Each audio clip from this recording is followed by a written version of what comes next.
Welcome back once again to Landscapes of Consciousness. And we've really been on a roll here, Harry, with describing all these different elements of this exploration of consciousness and various aspects of your journey and our journey on this. And I think in the last episode, we were talking about the intrinsic benefit of having these deep inner experiences and how that kind of spills out into your life. I feel we're still been a little abstract, and I feel today what I'd like to really go into is your personal journey, what it's been like moving through higher states of consciousness, what's each of the stages feel like, what are the markers that are associated with each of these stages, and perhaps that'll illuminate our own journey to some extent. You know, when you say, what does it feel like to go through higher states of consciousness, the first thing that comes to my mind is it don't feel like higher states of consciousness. They feel like normal states of consciousness.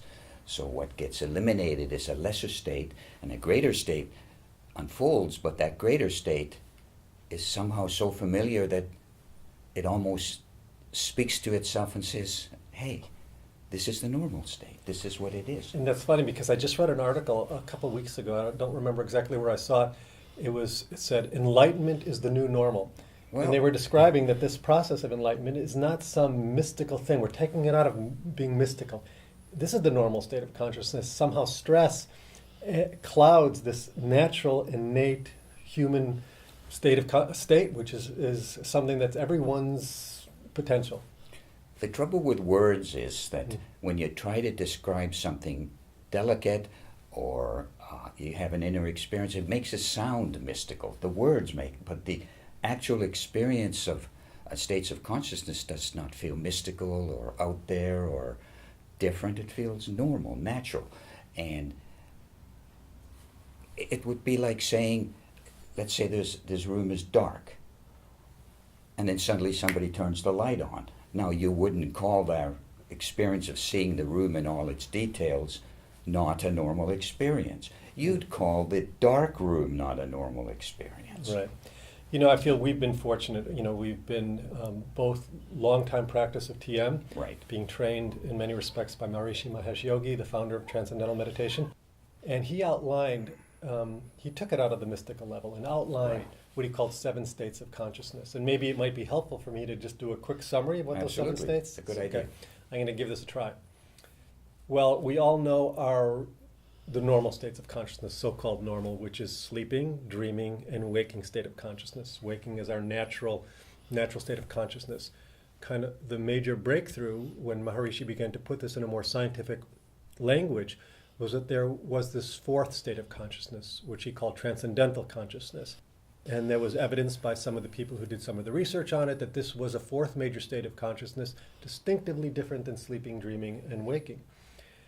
Just going really quickly, because this is something we could spend a whole day on, is that when you start through the experience of meditating regularly, you start, this experience of transcendental consciousness becomes more stabilized. And when it begins to grow, where it really becomes integrated, you're in this state of cosmic consciousness, or CC. And there's maybe some bit of separation between the inner experience and the outer experience. Then you start having celestial perceptions, subtler levels of the relative, subtler levels of the world around you. And that is the growth of God consciousness, or GC, where the inner field and the outer field begin to meet. And at some point there's this union between the inner and outer field, and that's the state of unity consciousness, or UC. So now this is a very quick capsule of these 7 states of consciousness. And you know, maybe you have something to add there, but I'm more interested in just how has each of these stages of, now we're calling this the more normal state, how has this unfolded for you? Well, let's start with a description of cosmic consciousness. You use that word, cosmic consciousness. And I remember that Maharishi used to describe that state as you were witnessing. It's a permanent witness. It's somehow pure consciousness is separate from everything, every other experience. So I remember a time, let's say in my early 20s, walking down a country lane, and I noticed that it felt like some expanded state was following me, was behind me, over me. I used to say, guardian angels? Well, no, not really. What is this state? What is this expansion? And then at night I'd notice that I wouldn't fall asleep, and I'd ask myself, this is before I had any real understanding. This is way before I started meditating, or had any knowledge of what was going on. And I asked myself, well, I'm not falling asleep, but I wake up in the morning, everything feels fine. I feel good. I feel rested. And that went on for months and months and months. I was awake at night, got up in the morning. I had been awake all night, but it was an abstract wakefulness, sort of separate, as it were. And then during the day, that light that shone all night kind of moved to the background. I went on with my regular life, but it was always there, 24 hours a day. Did that feel strange a little bit, having this inner field? I'm getting there, yes. Yes, it did, except that I guess at first it was odd because there was a separation, and the question, what? What am I separated from? Why? And I guess I went through a period where that was rather intense, the separation. What is this? Why is it? That doesn't seem normal. But that didn't last long. As soon as I got habituated to that state of so-called separation, because of its clarity, it didn't feel separate for long. In my case, as that inner wakefulness, which was an inner wakefulness, became more dominant, you could say it as if started moving or getting a little more lively. And as it got a little more lively, both during the night and during the day, and the transitions from daytime experience to nightly experience, they were as if there was no transition. And I'd wake up in the morning. I say wake up in the morning, but there was no waking up going on. And as this kind of the liveliness of this expanded consciousness got clearer, more lively. By lively, I mean I began to see it, not just feel it or know it. Then that liveliness became, let's say at first it's, in peripheral vision, it's just a way of talking about it, and it kind of came all over. The state of consciousness didn't obscure anything.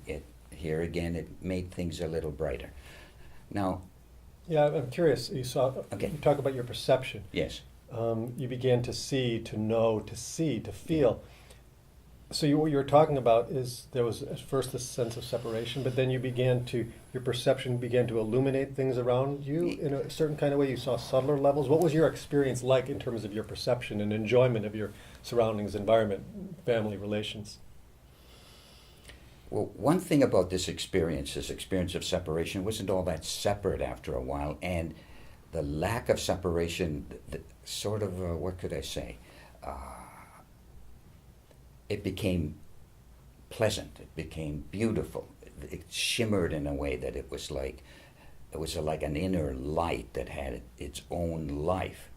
And its own life started turning into, slowly but surely, into my life. Even though it was inside and separate, it was big. It started I'd even say the word divine quality to it.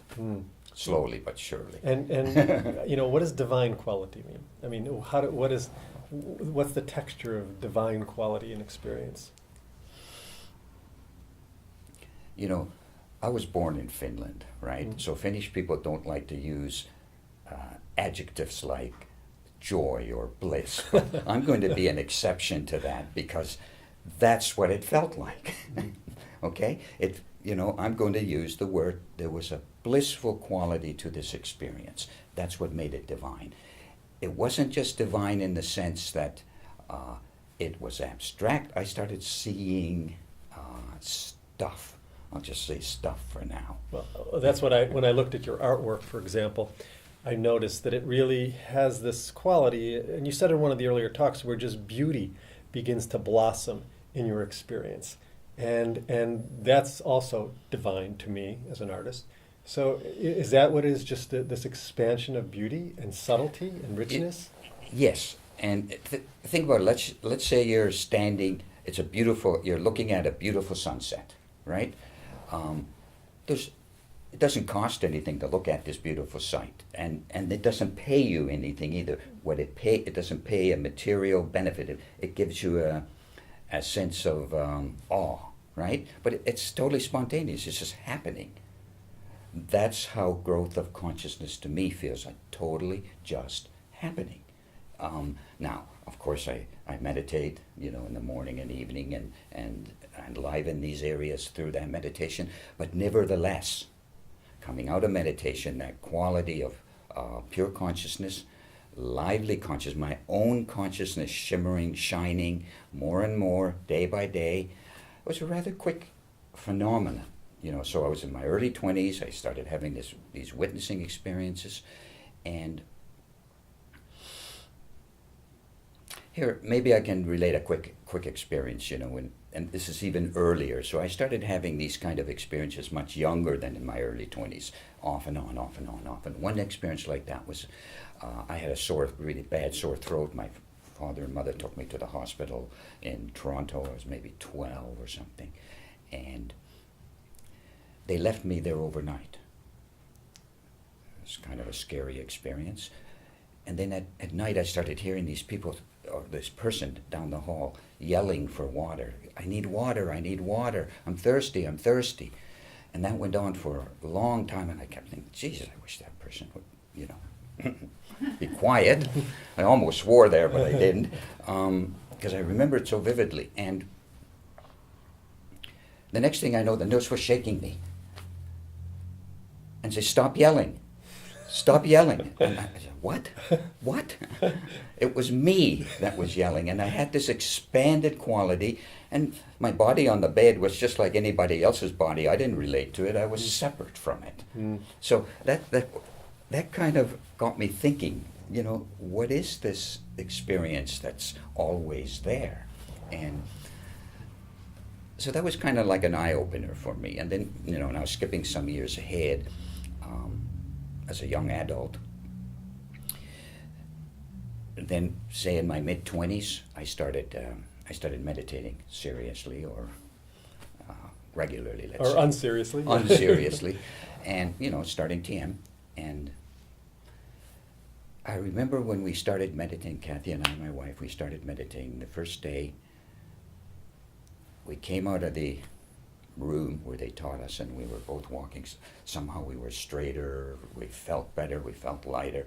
I personally felt like I was kind of floating down the street. And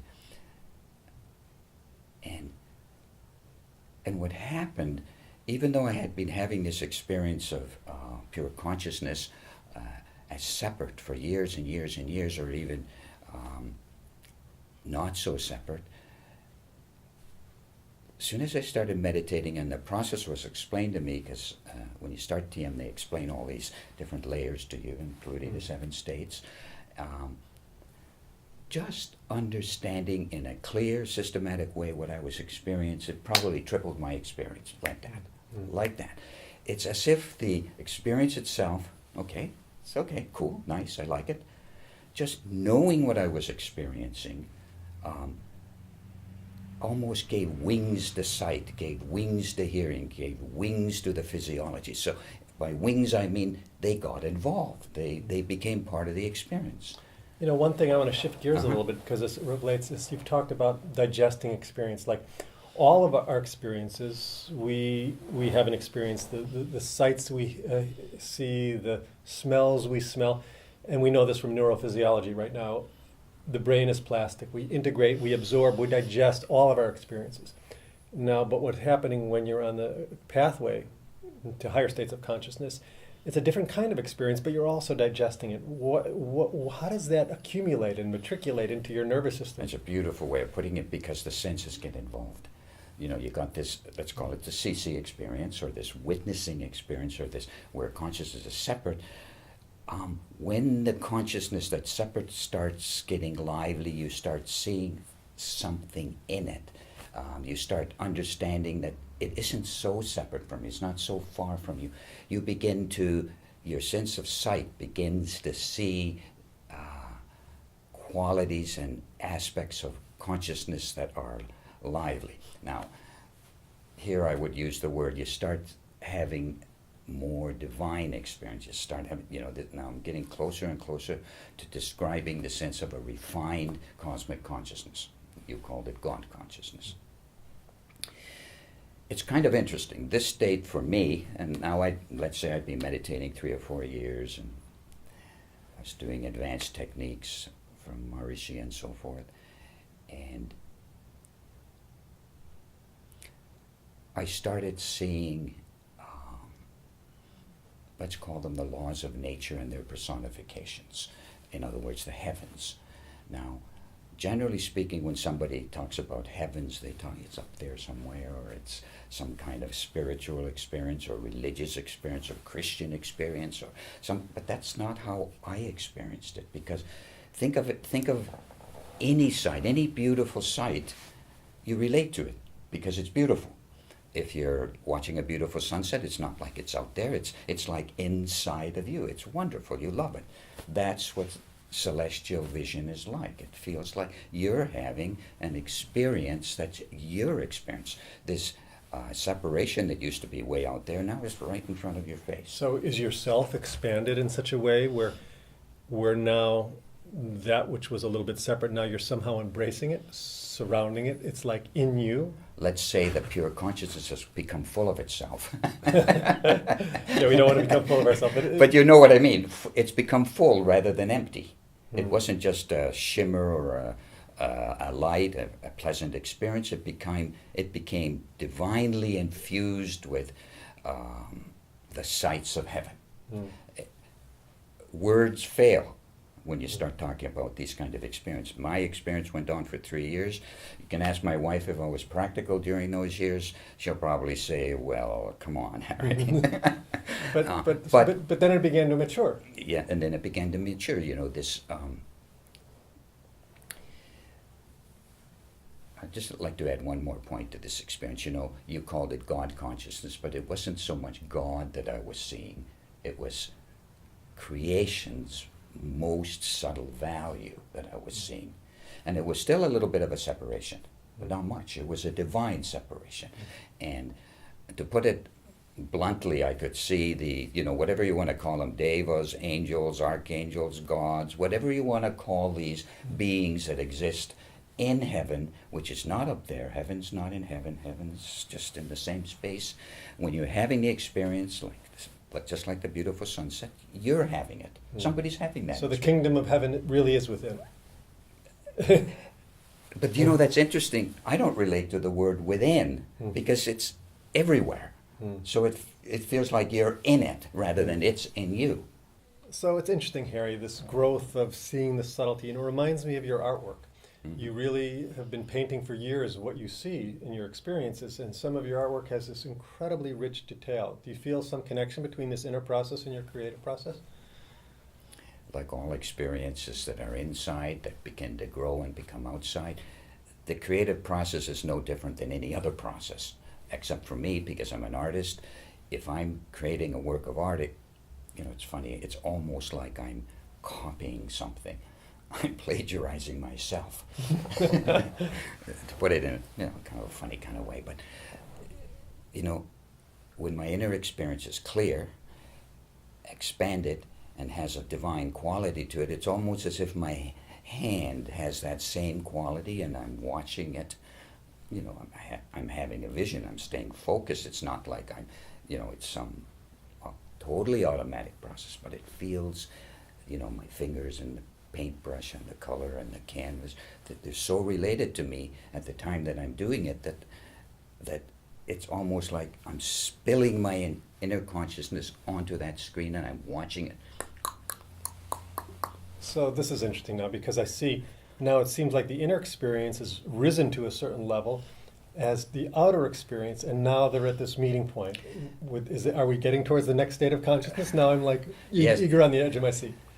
You mentioned the state after God consciousness or refined CC. You use this term unity consciousness.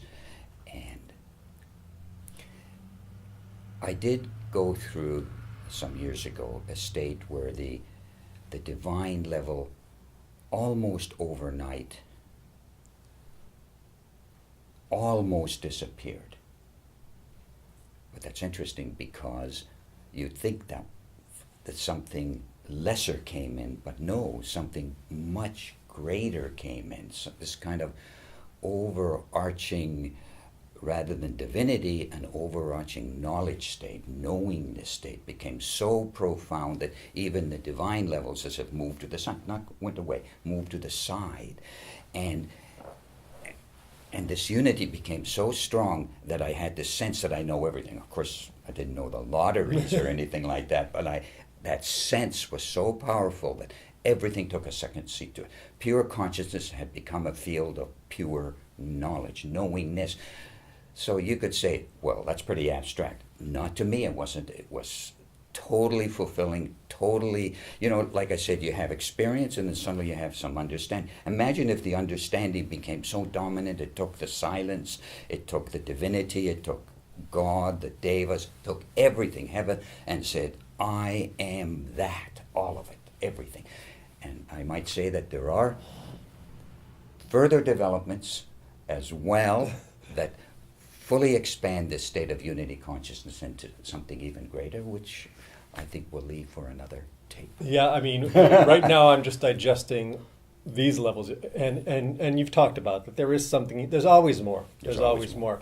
And that's actually just something, it's our theme in a way. Absolutely. There's always more, Yes. and we desire that continual expansion. And I think maybe that's a good place to close up once again, because I feel that I wanted to get a glimpse into your personal journey and how that relates to our own personal journey, because each of these are markers. We have a framework of understanding for what the stages of higher states of consciousness are, and then we have this overlay of your experience and also your artwork as well. Can I make one more comment here? Yeah. I want to emphasize that, if a guy like me can have these experiences, anybody can have them. They feel so simple. Even though they're grand, glorious, expanded, and all these qualities, they're so simple. They're just what we're meant to have. On that, that's a good close. All right. But before we go, Harry, we really do need to mention, I almost forgot about the book. It's coming out real soon. Well, I just happen to have a copy of it right here. It's great. The Landscape of Consciousness. We've been calling the video series The Landscapes of Consciousness, plural, but this is the singular Landscape of Consciousness, a personal description. Harri Aalto's new book. It's coming out. We don't know exactly when, but real soon. It's very exciting, and many of the things covered in these 4 episodes are fully explored in this book. And I could mention that they just go to your blog, harriaalto.com, and can register for a book insert, a book excerpt, and also to hear about when the book is being released. Absolutely. So that's great. We're really looking forward to this. So once again, I guess we'll close now, and all I have to say once again is happy trails and good consciousness to all of you.